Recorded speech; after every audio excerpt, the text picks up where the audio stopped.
अमेरिकी नौसेना की चेतावनियों के बावजूद ईरानी टैंकर ने पार कर लिया है अरब सागर। नमस्कार, बहुत स्वागत है आपका। न्यूज़ 18 का डिजिटल प्लेटफॉर्म आप देख रहे हैं। मैं हूं आपके साथ ऋतु सिंह।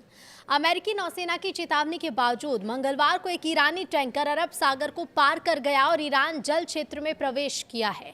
अमेरिकी नौसेना के एक टास्क फोर्स की चेतावनी को नजरअंदाज करते हुए ईरान की सेना और नौसेना के समर्थन से ईरानी टैंकर सिली सिटी रातों रात अरब सागर को पार किया और ईरानी जल क्षेत्र में प्रवेश कर गया।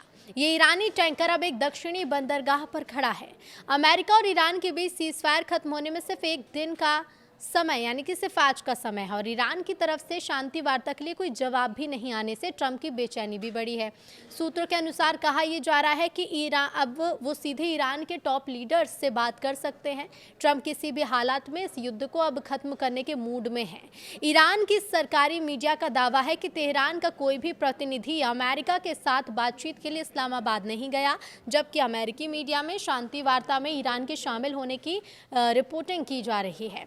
हालांकि इससे पहले डोनाल्ड ट्रंप ने ईरान को कड़ी धमकी दी थी। उन्होंने कहा था कि ईरान ने बातचीत नहीं की तो उससे पहले कभी ना देखी गई समस्या का सामना करना पड़ेगा। तो वहीं दावा यह भी है कि ईरान के सुप्रीम लीडर मुस्तफा खामेनेई ने अमेरिका के साथ इस्लामाबाद में बुधवार को होने वाली शांति वार्ता को हरी झंडी दे दी है। हालांकि अभी तक ईरान और अमेरिका के बीच दूसरे दौर की बातचीत तय नहीं की जा सकी है।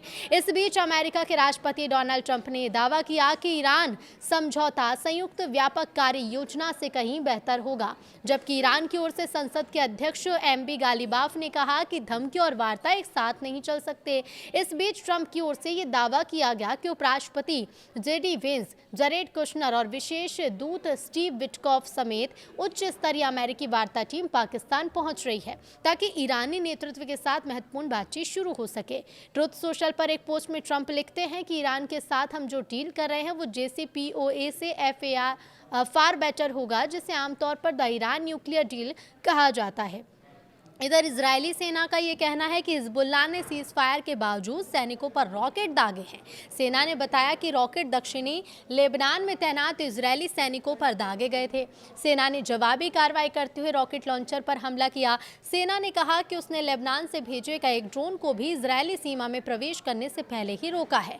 यूरोपीय यूनियन की विदेश नीति प्रमुख काजा कल्लास ने कहा कि यूके देश ईरान के खिलाफ प्रतिबंध का दायरा बढ़ाने पर सहमत हो गए हैं ताकि उन देशों को भी इसमें शामिल किया जा सके जो हॉर्मुज जलडमरू मध्य को अवरुद्ध करने को जिम्मेदार हैं।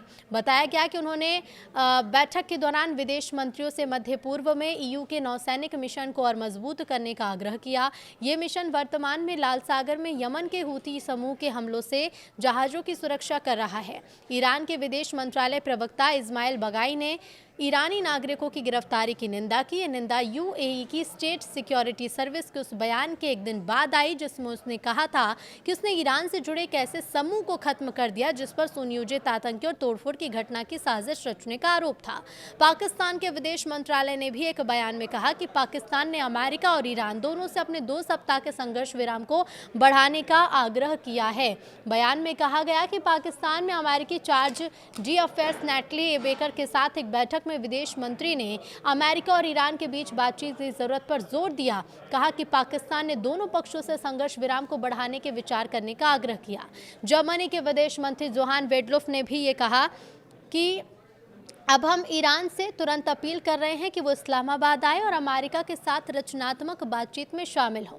बेटफुल लग्जमबर्ग में यूरोपीय संघ के विदेश मंत्रियों की बैठक से इतर उन्होंने ये बात कही है और ये बताया है कि अमेरिका के उपराष्ट्रपति जेडी वेंस पाकिस्तान जाने के लिए तैयार है और ईरान को अब अपने लोगों के हित में इस बढ़े हुए हाथ को थाम लेना चाहिए।